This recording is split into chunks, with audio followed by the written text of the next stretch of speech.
Morning, everybody. It's DJ Envy, Charlamagne the Guy. We are the Breakfast Club. Claudia Jordan is here, our co-host. Good morning. And let's get in some front page news. Good morning, Tez. Good morning, DJ Envy. Claudia Jordan and Charlamagne the God. Peace, Tez Lynn. How you feeling? I'm feeling very well. Thank you for asking. All right, let's get right into it. Sports tonight. Game 3 is tonight, 8:30 p.m. Eastern time on ABC. Of course, the Denver Nuggets versus the Miami Heat. Now let's start off with Christie. He's running for White House. He's going to run for president.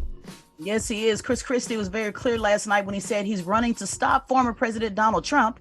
He said, quote, "The reason I am running and going after Trump is twofold. One, he deserves it. And two, it is the way to win." He said, "I'm going after him to take him down," him meaning Donald Trump. But then he insisted that he's not just running to take down Trump, even though he said it repeatedly yesterday in his speech. But he said that Trump needs to be called out, and he needs to be called out by somebody that actually knows him. And he said nobody knows Donald Trump better than him. Let's listen to what he had to say last night at his announcement. It was a mistake in 2016 not to confront Donald Trump early, because I knew that so much of what he said was complete baloney. Like, I knew it. I'm going to build the greatest, most wonderful wall across the entire Mexico border, and Mexico is going to pay for it. Well, like, I knew as someone who had governed that was complete bull.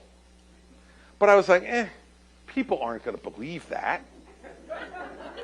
They're not going to believe that. Mistake. Can I ask a question? Yes. Should you be able to run for president if you look like you don't do any running any other time? Yeah. Yes, I'm fat shaming. No, that is the elephant in the room. And his whole speech was about being small. Mm-hmm. And it was kind of genius because he kept saying Donald Trump small, small, small. Mm-hmm. And yeah, he kind of... Yeah. That ain't the crazy part. The crazy part, let me ask you, Tess, didn't he ride for Donald Trump when Donald Trump was running for president? And now all of a sudden you turn, now everything that you rode on and everything that was so okay before, now you go against now? Yeah, that means absolutely. Well, we've seen that a lot, didn't we, Charlamagne? Speaking of people like Michael Cohen, you know, those who were absolutely his biggest supporters, you know, flipped on him. And then again, you know, it says a lot about the integrity and morals to know for him to be able to basically say, I knew it was wrong and I continued on. So integrity matters, morals matter. But on the other side of it, just being objective, it is important that somebody is in the race that will continue to kind of, you know, call out the things that others may not, because most of the Republicans that will be running, at least up till now, they don't want to upset Trump supporters. And so Chris knows that he really has nothing to lose. It's a long shot. So he's kind of there to, you know, keep the pot stirring. So it will definitely be an interesting debate for sure that I'm looking forward to. Imagine debating Christie and you say you were one of Trump's biggest supporters, literally and figuratively. Stupid. I just wonder how you're going to get the country in shape if you're not in shape. Oh, I'm my dead serious. God. Like, we need to talk about this. You know, he was Trump's debate coach, so he's definitely gonna be a problem for Trump. He got him ready for the debates. Jesus, he needs a nutritional coach. But stop it now. You know, I love Chris Christie's debate style, so I'm definitely gonna be interested in seeing it. Now let's talk about the Florida woman who shot and killed her neighbor. She was finally arrested. Yes, and you know, good update on this story. Susan Larange, I believe is how you pronounce her last name, 58, is accused of shooting and killing A.J. Owens, a mother of 4, on June 2nd after Owens went over to her house to confront her about allegations that she threw a rollerblade skate at one of her kids early in the day. Now, she has been booked in the Marion County Jail on charges of manslaughter with a firearm, culpable negligence, battery, and assault. Let's listen to what Sheriff Woods had to say moments after she was arrested. She has been arrested. She's here on our campus here.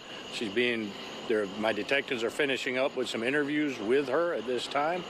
And then once they have concluded, she will be escorted into the county jail.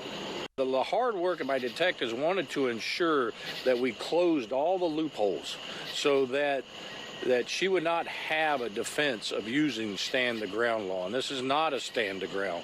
Okay, let me make that clear. This was not, and it was an unjustified shooting of Miss Owen, and she's arrested for it.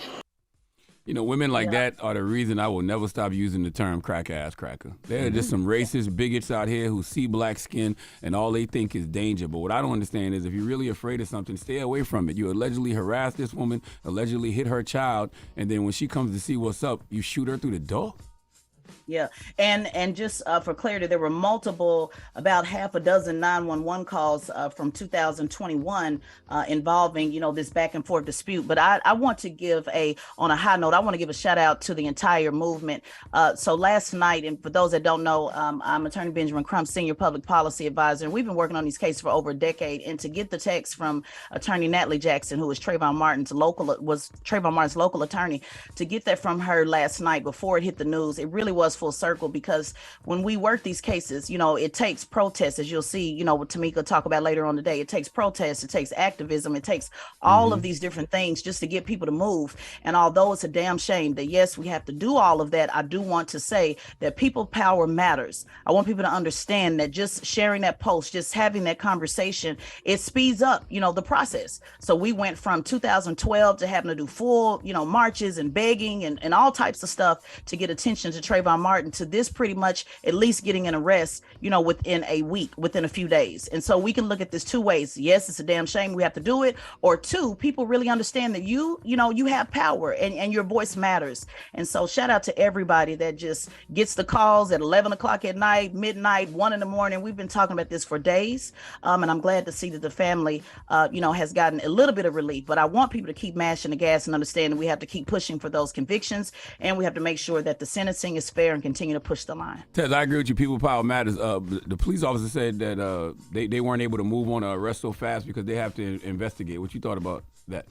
Yeah, well, there is such thing as an investigation. So when someone is on their home, like you talked about, stand your ground, this was not a defense for her, but they had to interview the kids. And so they interviewed the kids. They were the witnesses. They got a chance to see, what actually happened. And yes, could it have been faster? If it had been somebody black, would it have been an immediate arrest and ask questions later? Absolutely. They arrest us and they say, tell it to the judge. So we still have a little ways to go. But I don't want to dismiss the fact that when we look at 2012, where it takes weeks and weeks, that this actually did get some type of arrest within a matter of days. Yeah, he said too that they didn't want to interview the kids the night of, which I never heard of. I thought they interviewed witnesses, right on the spot, but I guess because it was kids, they right. Well, he saw his mother get shot. Yeah, one of the kids actually, they were standing there getting his mother get shot. So without giving too many details of what's going on with the family, but there's a lot to that when you're talking about asking kids what happened immediately after they just saw their mother murdered. So an investigation needed to happen, but it at least, like I said, it happens a lot. It happened a lot faster than what we see in most cases. All right.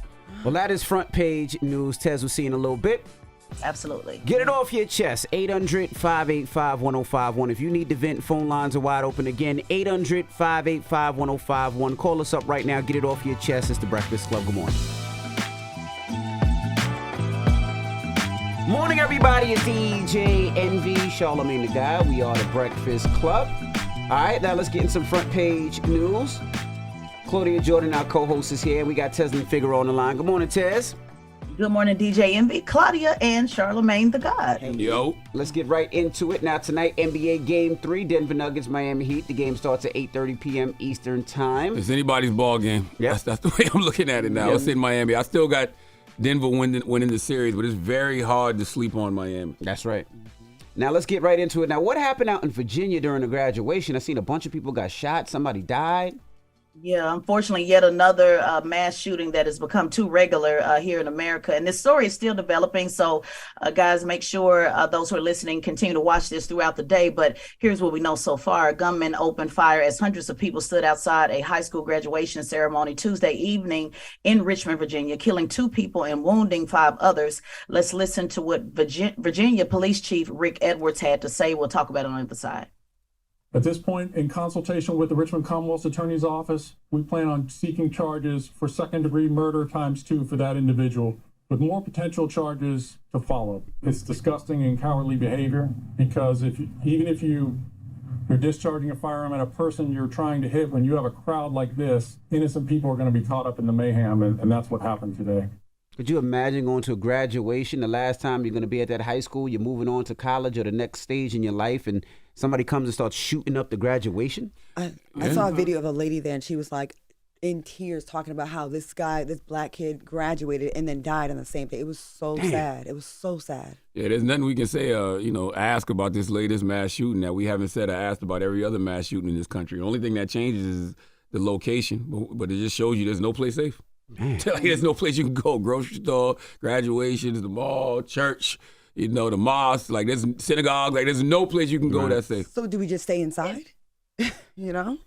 I mean, and it's sad. as of yet, you heard the police chief say that individual. I was trying to see if they have identified the person. It looks like they have not as of yet. So they've detained 2 people, but later said one was not involved. It's a little bit confusing. The other, a 19-year-old investigators say, may have known one of the victims and had 4 handguns. So there's a lot still developing with this story. We'll just keep, watching to see, who this person was, and obviously did they leave any type of evidence on why this happened the way that it is. So unfortunate to turn that memory into something so terrible.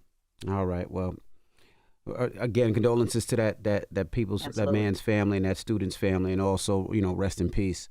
Now, what's going on with these dogs? Dogs are attacking more than 5,300 mail carriers? Yeah, shout out to I believe we have a mail carrier that calls in every now and then on the Breakfast Club, and I thought about this person and I said, I wonder, do people know that the Postal Service actually has an annual National Dog Bite Awareness Week?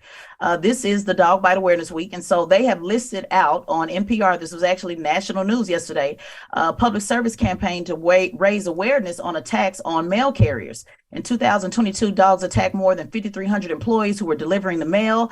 They said that when mail carriers are bitten, it is usually the good dog, the alleged good dog, that did not have previous menacing behavior. So they're asking people to put your dog on a fence, keep it behind the fence, put it on a leash. And they said, try not to give your mail to children. Try not to send children to get the mail, because the dog believes that the child may be attacked. And so I thought it was just a real interesting story to talk about the top 10 cities. I'll just give a couple who have the most dog bites: California, Texas, New York, Pennsylvania, Ohio, Illinois, Florida, Michigan, and Missouri. So those particular states, and North Carolina, you need to put your dogs up to stop biting our mail carriers. And if your dog does bite somebody, if they do it, if it's vicious, or your dog does it more than once, they can put your dog to sleep. The sad part about it is, being a dog owner, the dog is only being a dog. He's only protecting that house.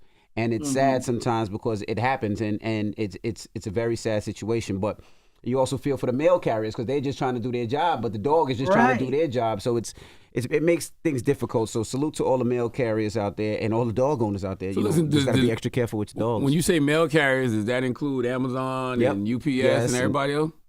Well, this particular story is literally coming from the Postal Service, right?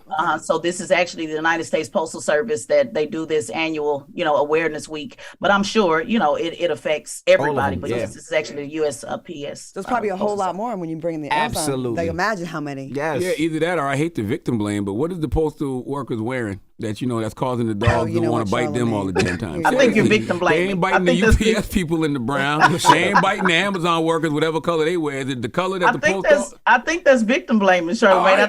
I know I am, but what is it about the postal workers that makes the dogs want to bite them, but not everybody else that's delivering packages? Well, maybe because the postal worker comes every day, and unless nobody gets my house, sometimes we do get an Amazon package every day, but postal service come every day, and UPS don't come every day. Still. Amazon usually don't come every day. So it's a numbers game. So it's a numbers game. Yeah, you're more Really? likely to get bitten if you come every day. Pause. I need to talk to some UPS workers or some Amazon drivers. I need to know if they're getting bit just as much as the postal workers. If not, we need to have a conversation with the postal workers. Okay. What's wrong with you? You might need to change your attire when you show up to these. Them high socks, high black socks. You know what I mean? All right. Well, thank you, Ted, so much. Charlamagne, leave it to Charlamagne. He always go down another road, another rabbit hole. All right. Well, that's Front Page News. We'll see you tomorrow. And listen, make sure you subscribe to Teslin Figaro's podcast, the Straight Shot No Chaser podcast on the Black Effect iHeartRadio podcast network. She breaks down all of these stories that you hear in Front Page News. She breaks them down in depth. And go to follow Tez on Instagram at Teslin Figaro. All right. Yep. Now, when we come back, Tamika Mallory will be joining us. We're going to kick it with Tamika Mallory. She's always on the front line for us, so we're going to see what's going on. So don't move. It's The Breakfast Club on BET. Wake that ass up early in the morning. The Breakfast Club.